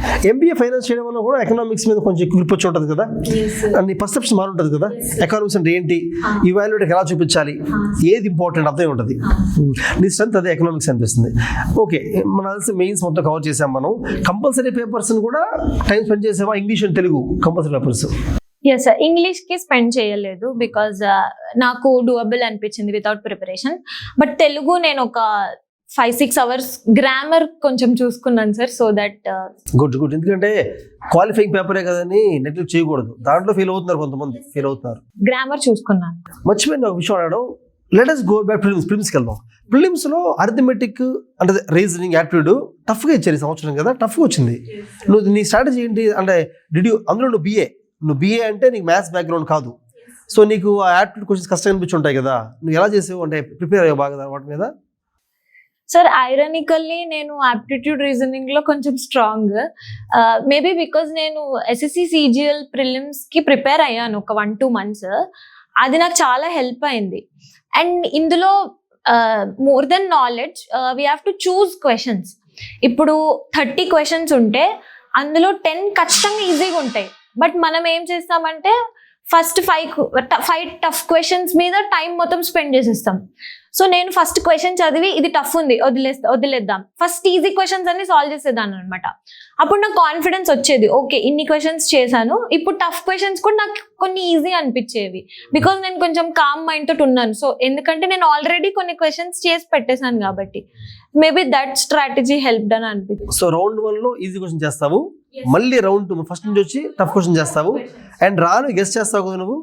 Aptitude reasoning no guess. Aptitude reasoning కాదు, ప్రిలిమ్స్ మొత్తం గెస్ చేస్తావు. గెస్ చేయాలి, తప్పదు కదా. గెస్ చేస్తే కొన్ని కరెక్ట్ అవుతాయి కదా. అంటే గెస్ చేయడం వల్ల ఖచ్చితంగా నెగిటివ్ మార్కింగ్ రాదు. ఓవరాల్గా గెస్ చేసిన వాటిలో కొన్ని తప్పు కరెక్ట్ అయ్యి పాజిటివ్ వస్తుంది కదా. ఆ గెస్సింగ్ స్కిల్ బాగా పెంచుకోలేవు కదా నువ్వు. అంటే సార్ నేను మీకు ఇందాక చెప్పాను కదా, నేను కేటగరైజ్ చేసుకున్న దాని మిస్టేక్స్ అని. నాకు అక్కడ అర్థం అయిపోయేది, ఇలాంటి క్వశ్చన్ నేను గెస్ చేస్తే నాకు తప్పుపోతుంది అని నాకు ప్యాటర్న్ అనలైజ్ చేసుకున్నాను నేను. సో ఖచ్చితంగా తప్పుపోతుంది అంటే ఓన్లీ ప్యూర్ ఫ్యాక్ట్ ఉండే క్వశ్చన్స్ నేను పర్సనల్గా నేను ఎప్పుడు పెట్టినా అవి తప్పే పోయేది. సో అలాంటి క్వశ్చన్స్ టచ్ చేసేదాన్ని కాదు. సో ఆ ప్యాటర్న్స్ నేను అనలైజ్ చేసుకొని దాన్ని బట్టి గెస్ చేశాను sir. Coming to interview also plays a deciding role కదా. అండ్ ఈ సంవత్సరం ఇంటర్వ్యూస్ ఒక బోర్డే చేసింది, అనురాధ మేడం బోర్డే అందరూ ఇంటర్వ్యూ చేశారు, which is a good thing. అయితే ఇంటర్వ్యూకి ప్రిపరేషన్ టైంలో ప్రిపేర్ అయిన దానికి ఫైనల్ ఇంటర్వ్యూకి నీకు ఎక్కడైనా సింక్ అయిందా, లేకపోతే సర్ప్రైజింగ్ ఉన్న క్వశ్చన్స్ అన్నీ కూడా? Sir to be honest final interview నాకు ఒక్క కరెంట్ అఫైర్స్ ఒక్క క్వశ్చన్ కూడా అడగలేదు. The entire interview went on my application form which I gave. నా హాబీస్ మీద, నా MBA, నా ఎడ్యుకేషన్ క్వాలిఫికేషన్ మీద, నా కరెంట్ జాబ్ మీద, మొత్తం దీని మీదనే అయింది నా ఇంటర్వ్యూ. అండ్ కొన్ని general topics like climate change, women empowerment, ఇలాంటి జనరల్ టాపిక్స్ తీశారు. సో నేను ఇంటర్వ్యూ ఇన్ఫాక్ట్ మీ దగ్గర ఆన్లైన్ గైడెన్స్ తీసుకున్నాను, ఎందుకంటే నేను అప్పుడు ఢిల్లీలో జాబ్ చేసేదాన్ని. సో నాకు ఇక్కడ రావడం కుదరక నేను ఆన్లైన్ గైడెన్స్ తీసుకున్నప్పుడు actually you guided me very well. మీరు పర్సనల్గా కేర్ తీసుకొని నాకు ఒక ఇంటర్వ్యూకి ఎలా ప్రిపేర్ అవ్వాలి అని మొత్తం ఐడియా వచ్చేసింది మీ గైడెన్స్ వల్లనే. సో నేను జాబ్ చేస్తున్నా కూడా నేను ప్రతిరోజు జస్ట్ ఆ కాన్సెప్ట్స్ చదువుకొని కంటిన్యూ చేశాను interview preparation. And mock interviews కి రియల్ ఇంటర్వ్యూ నాకు కొంచెం సిమిలర్ గానే అనిపించింది సార్. మీరు కూడా నా డాఫ్ మీదనే ఎక్కువ ఫోకస్ చేసేవాళ్ళు, రియల్ ఇంటర్వ్యూలో కూడా అదే అయ్యింది. So it will definitely help. Okay, good. ఇంకోటి, ఇప్పుడు coming to the most common doubt in the minds of aspirants, ఎక్కువ ఆలోచిస్తారంటే ప్రియం వద్ద ఒక 5 years ప్రిపేర్ అవుతుంది, ఎక్కడో దగ్గర ఒక డిప్రెషను, లేదా ఫీలింగ్ లోనో, లేకపోతే వదిలేద్దామా, గివప్ కొడదామా అనేది, లేదా కాన్ఫిడెన్స్ ల్యాకింగో జరుగుంటాయేమో, ఎలా దాన్ని ఓవర్కమ్ చేసావు? అసలు నిజంగా అటువంటి ఫేజ్ ఉందా నీ ప్రిపరేషన్ లేదా అలాంటి ఫేజ్? సార్ డెఫినెట్లీ ఉంది సార్, ఎందుకంటే ఇట్స్ అ లాంగ్ జర్నీ. చాలా ఫస్ట్ అటెంప్ట్ ఫెయిల్ అయినప్పుడు నేను చాలా డిసప్పాయింట్ అయ్యాను సార్, ఎందుకంటే I know how much effort I have put for the exam. And mostly preparation టైంలో కూడా చాలా మంది పర్సనల్ లైఫ్ని చాలా సాక్రిఫైస్ చేస్తారు sir, but I made sure my personal life is equally important అని చెప్పి నేను చాలా బ్రేక్స్ తీసుకోవడం కూడా, నేను చాలా ప్రొడక్టివ్ బ్రేక్స్ తీసుకునేదాన్ని. అంటే ఇంటికి వెళ్ళి మంచి టైం స్పెండ్ చేయడం, మా ఫ్యామిలీ అంతా కలిసి మేము రిసార్ట్స్కి వెళ్తూ ఉంటాం సార్, ట్రిప్స్కి వెళ్తూ ఉంటాం. నాకు అవి చాలా ప్రొడక్టివ్గా అనిపించడం వల్ల I came back way stronger. నేను ఇంకా ఎక్కువ చదివేదాన్ని ఇప్పుడు ఒక అవుటింగ్కి వెళ్ళొచ్చానంటే. సో నా పర్సనల్ లైఫ్ని నేను చాలా సీరియస్గా తీసుకున్నాను డ్యూరింగ్ ప్రిపరేషన్ కూడా. నేను ఫ్రెండ్స్తో కాన్స్టెంట్గా టచ్లో ఉండేదాన్ని, నేను ఫ్రెండ్స్తో బయటకు వెళ్ళేదాన్ని, బర్త్డే సెలబ్రేట్ చేసుకునేదాన్ని. ఇవన్నీ నాకు పాజిటివ్గానే హెల్ప్ అయ్యాయి, because my breaks were very productive. నేను బ్రేక్స్ని జస్ట్ అలా రీల్స్ స్క్రోల్ చేయడము, అలా అన్ప్రొడక్టివ్ బ్రేక్స్ ఉన్న ఫేజెస్ కూడా ఉన్నాయి. అలాంటి టైంలో నా ప్రొడక్టివిటీ చాలా తగ్గిపోయేది అనమాట. నెక్స్ట్ డే నేను అసలు చదవకపోయేదాన్ని. సో నా బ్రేక్స్ని చాలా ప్రొడక్టివ్ చేసుకోవడం స్టార్ట్ చేసిన తర్వాత చాలా హ్యాపీగా ఉన్నాను సార్ పర్సనల్ లైఫ్లో. నేను జర్నలింగ్ కూడా చేస్తాను sir. I just right 3 things that made me happy every day. Preparation టైంలో మనం చాలా బుక్స్ తోటే ఉంటాం ఎప్పుడు, సో హ్యాపీగా ఉన్నామా లేదా అని మర్చిపోతాం. So I made sure I write things which are making me happy, so that I go back and study more అని చెప్పి. నేను ఇప్పుడు యాక్చువల్గా ఈ పాయింట్ చెప్తామని నేను క్వశ్చన్ అడిగాను, ఎందుకంటే నిజంగానే నేను ఎప్పుడు చెప్తుంటాను, నేను కూడా ప్రిపరేషన్ టైంలో కన్నా ప్రిపరేషన్ చేయకుండా ఉన్న టైంలో టైం ఎలా స్పెండ్ చేసామో చాలా మ్యాటర్ అవుద్ది. ఆ టైంలో మన మైండ్ డీవియేట్ అయ్యేలాగా, డిస్ట్రాక్ట్ అయ్యేలాగా, స్ట్రెస్ ఫీల్ అయ్యే టైప్ ఆఫ్ యాక్టివిటీస్ అవి చేయకుండా నిజంగా రిలాక్స్ అయ్యి కాన్సన్ట్రేషన్ పెరిగి ఇంకా పీస్ఫుల్గా అయ్యే వాటర్ టైం స్పెండ్ చేయాలి, which you have done, really you have done. Okay, I try to do. నువ్వు చేసావు, చాలా చేసావు యాక్చువల్గా. ఇంకోటి ప్రియం కదా, ఇప్పుడు ఓవరాల్ ప్రిపరేషన్లో నువ్వేమైనా గ్రూప్ 1 ఆస్పిరెంట్స్కి సజెస్ట్ చేద్దాం అనుకుంటున్నావా? అంటే ఇలా చేయండి లేకపోతే నేను ఇలా చేశాను అని చెప్దాం అనుకుంటున్నావా? అఫ్ కోర్స్ మనం లాస్ట్ ఫ్యూ మినిట్స్ వాడుకుంటూ ఉన్నాము, చాలా పాయింట్స్ కవర్ చేసాం. స్టిల్ నేను కొన్ని పాయింట్స్ కవర్ ఉండకపోవచ్చు, నీకు అనిపించవచ్చు సార్ ఈ పాయింట్స్ చెప్తే యాస్పిరెంట్ హెల్ప్ అవుతుంది, యూజ్ అవుద్ది, చెప్దాం నీకు అనిపించవచ్చు. అడ్వైజ్ వాట్ ఎవర్, ర్యాంక్ వచ్చింది కాబట్టి ఈరోజు నీకు మంచి ర్యాంక్ వచ్చింది కాబట్టి డిప్యూటీ కలెక్టర్ అయ్యేవాడు, it's very good thing group 1లో. సో నేను చెప్దాం అనుకుంటున్నావా? Yes sir. First thing is patience. ఎలా అంటే మనం ఏవేవైతే మిస్టేక్స్ చేస్తున్నామో అవి మనకు తెలుసు, బట్ నేను ఫస్ట్ అటెంప్ట్లో అవన్నీ నేను రెక్టిఫై చేసుకోలేకపోయా. Maybe I lost my patience. చాలా హెక్టిక్ అనిపించి నేను కొన్ని ఇగ్నోర్ చేశాను. So we have to be patient in correcting number of mistakes. మన మిస్టేక్స్ అన్ని మనకు తెలుసు, జస్ట్ అవి కరెక్ట్ చేసుకోవడంలో చాలా పేషెంట్గా ఉండాలి. 100 మిస్టేక్స్ ఉన్నా కూడా ఎగ్జాస్ట్ అవ్వకుండా ఒక్కొక్క మిస్టేక్ని కవర్ చేసుకుంటూ పేషెంట్గా ఉంటే I think we can crack it. Patience everything అంటారు అయితే. ఓకే సార్, పేషెంట్స్తో పాటు we should have a good supportive peer group. నేను చాలా కంబైన్ స్టడీస్ చేసేదాన్ని and it really helped me. ఏ సబ్జెక్ట్స్లో అయితే నేను వీక్ ఉన్నానో నా ఫ్రెండ్స్ స్ట్రాంగ్ ఉండేవాళ్ళు లక్కీగా. సో వాళ్ళు స్ట్రాంగ్ ఉన్న సబ్జెక్ట్స్ లో నన్ను స్ట్రాంగ్ చేశారు, నేను వాళ్ళు వీక్ ఉన్న సబ్జెక్ట్స్ లో నేను వాళ్ళని స్ట్రాంగ్ చేసి ఆ ప్రాసెస్ లో నేను ఇంకా స్ట్రాంగ్ అయ్యాను ఆ సబ్జెక్ట్ లో. So I believe this, make your strength stronger and your weaknesses weaker. అంతే సార్. వెరీ గుడ్, బాగుంది సెంటెన్స్. ఎస్ఏలో వాడచ్చు సెంటెన్స్. ఓకే ఓకే, ఇంకా ఏం చూద్దాం అనుకుంటున్నావు ఆలోచించు. ఎందుకంటే నువ్వు నీతో పాటు ప్రిపేర్ అయిన చాలా మంది ఎగ్జామ్ మిస్ అయ్యారు కదా, వాళ్ళు కూడా నీలాగా ఇంటెలిజెంట్ కష్టపడతారు పాపం, వాళ్ళు కూడా అందరూ కష్టపడతారు కదా, అయినా ఎగ్జామ్ మిస్ అయ్యారంటే అప్పుడు నువ్వు తెలిసేది కాదు. సక్సెస్ అయిన తర్వాత వెన్ యూ లుక్ బ్యాక్ ఆలోచిస్తే నీతో పాటు ప్రిపేర్ అయిన వాళ్ళు, తెలివైన వాళ్ళు, కష్టపడిన వాళ్ళు ఎందుకు మిస్ అయ్యారో ఈ పాటికి నీకు ఐడియా వచ్చి ఉంటుంది. ఆలోచించగలుగుతున్నావు అలాగేమైనా? ఎందుకు మిస్ చెప్పగలరు? వాటి కామన్ మిస్టేక్స్ ఏంటి, ఈ మిస్టేక్స్ చేయకూడదు ప్రిపరేషన్ టైంలో, ఇవి చేస్తే మనం లాస్ అవుతాము అని చెప్పగలవా? కామన్ మిస్టేక్స్ అంటే చాలా మంది మెయిన్స్ ఆన్సర్ రైటింగ్ లో if they are not confident enough, కొన్ని పాయింట్స్ రాయాలంటే కొన్ని రిస్క్స్ తీసుకోవాలి మెయిన్స్ లో. కొన్ని పాయింట్స్ రాయడానికి కానీ, కొన్ని ఎగ్జాంపుల్స్ కోట్ చేయడానికి కానీ కొన్ని రిస్క్స్ తీసుకోవాలి. I think I took that risks. And ఇంకోటి ఏంటంటే ప్రొడక్టివ్ బ్రేక్స్ తీసుకోవాలి, డెఫినెట్లీ తీసుకోవాలి టు కమ్ బ్యాక్ స్ట్రాంగర్. ఇంకోటి, మీ మదర్తో మాట్లాడుతున్నప్పుడు నాకేమనిపించిందంటే మీ మదర్ చాలా పాజిటివ్ మైండెడ్ అండ్ అంటే ఆవిడతో కొంచెం మాట్లాడినా కూడా ఆ పాజిటివ్నెస్ ఆవిడలోంచి మనకు ఎంటర్ అవుతుంటుంది, పాజిటివ్నెస్ కదా. సో అండ్ మీ మదర్ కూడా ఐ టోల్డ్ ప్రీవియస్లీ ఆల్సో 2020లో as you lost your father, last 5 yearsగా she is the only one supporting the entire family. మీ ఇద్దరు అక్కలు కూడా, ఇవాళ థర్డ్ డాటర్ కాబట్టి మీ ఇద్దరు సెటిల్ అయ్యారు, ఓకే. సో మీ మదర్ నీకు బాగా సపోర్ట్ ఇచ్చారు కదా, ఆవిడ దగ్గర నుంచి ఏం నేర్చుకున్నావు, ఎలాంటి క్వాలిటీస్ ఆవిడ దగ్గర నేర్చుకున్నాను ఆవిడ దగ్గర నుంచి? Sir, the best thing about my mother is she is very very disciplined. Morning 5కి లేవాలంటే తను నైట్ ఎప్పుడు పడుకున్నా అసలు ఖచ్చితంగా she is very disciplined in her day to day rituals. Even if she is a housewife, తనకి డేలో ఎంత ఎంగేజింగ్ గా పెట్టుకుంటుందంటే she won't get bored. So she is very disciplined. అంటే అసలు అన్ప్రొడక్టివ్ గా ఉండడం మా మమ్మీకి నచ్చదు అనమాట. సో మా మమ్మీయే ప్రొడక్టివ్గా ఉంటుంది, సో నేను ఇంకా ప్రొడక్టివ్గా ఉండాలి అని చెప్పి నేను చాలా మోటివేట్ అయ్యేదాన్ని.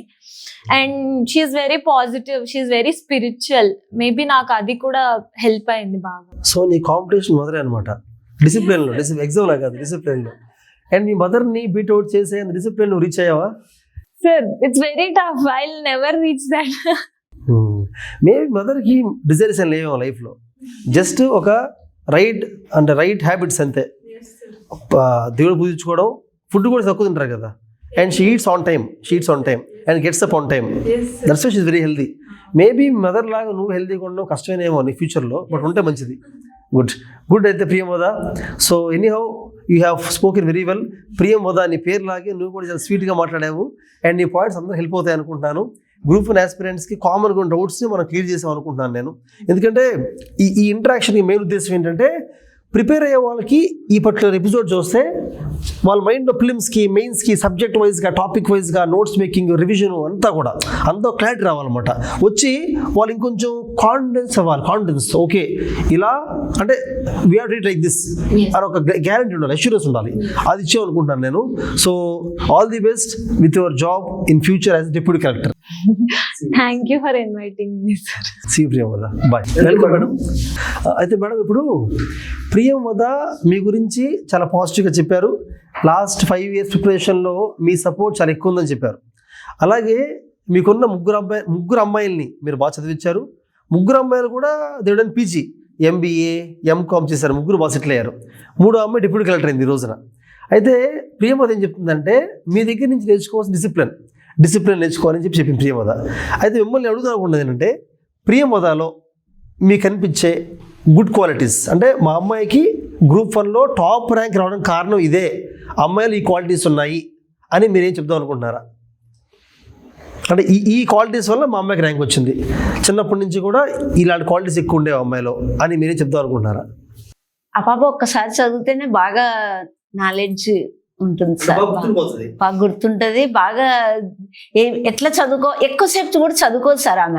ఆమెకు చదువుకోవాలనిపిస్తేనే చదువుకుంటది, లేదంటే బుక్ పెట్టుకొని వాడి పక్కన పడుకుంటది సార్. ఆమెకేం అలా ఖచ్చితంగా చదువుకోవాలనుకున్నప్పుడు బాగా కూర్చొని చదువుకుంటది. ఇది మంచి క్వాలిటీ మేడం. ఎందుకంటే చాలా మంది రోజుకి 10 hours చదవాలని చెప్పి బుక్ ముందు పెట్టుకొని ఒకవేళ బాగా చదవలేకపోతున్నా ఏదో ఒకటి చదువుతూ ఉంటారు. కానీ అమ్మాయి ఇలా కాదు, ఫుల్ ఫోకస్ చదువుతుంది, లేకపోతే బుక్ లోసి పక్కకి వెళ్ళిపోతుంది. ఎక్కువసేపు చదువుకోవాలా అని ఏమో అనుకోదు. ఎగ్జామ్స్ అప్పుడు కూడా నేను ఆమెతోనే ఉన్నాను. ఆమె ఏం చదువుకోదు ఎక్కువసేపు. రాత్రి 10 అయితేనే పడుకుంటుంది, నాతో పాటు ఆమె పడుకుంటుంది. మళ్ళీ మధ్యలో పాపం భయపడి లేస్తుంది సార్. చదువుకోవాలని పెట్టుకుంటది, ఒక 5 నిమిషాలు చదువుతుంది, మళ్ళీ పడుకుంటుంది. నేనైతే అస్సలు లేపను సార్ ఆమెని. ఆమె పడుకుంటే పడుకొని, చదువుకుంటే చదువుకొని, ఆమె ఇష్టం.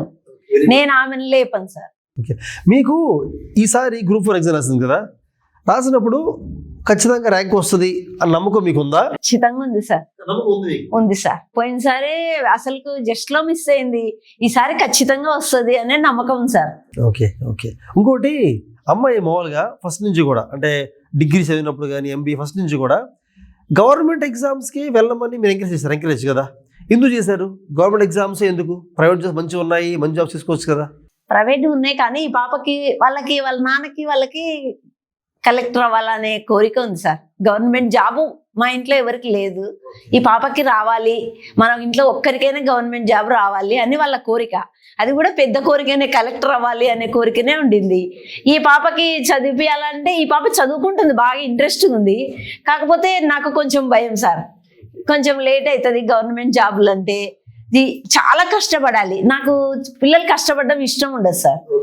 వాళ్ళంతకు వాళ్ళు ఓకే ఏదో ఈజీగా వచ్చి చదువుకొని పాస్ అయ్యి వాళ్ళు మంచిగా చదువుకోవాలా అనుకుంటా, కానీ కష్టపడే చదివేయకూడదు అనుకుంటా. కానీ ఈ పాపకు బాగా ఇంట్రెస్ట్ ఉంది సార్. అమ్మకి ఇంట్రెస్ట్ ఉంది కాబట్టి నేను ప్రోత్సహించారు. చదువుకొని వాళ్ళ నాన్న వాళ్ళకి అందరికి ఇష్టం ఉంది, చదువుకొని ఇంకా అట్లాంటప్పుడు అని ఎంకరేజ్ చేస్తున్నాం. Thank you madam. Okay sir, thank you sir.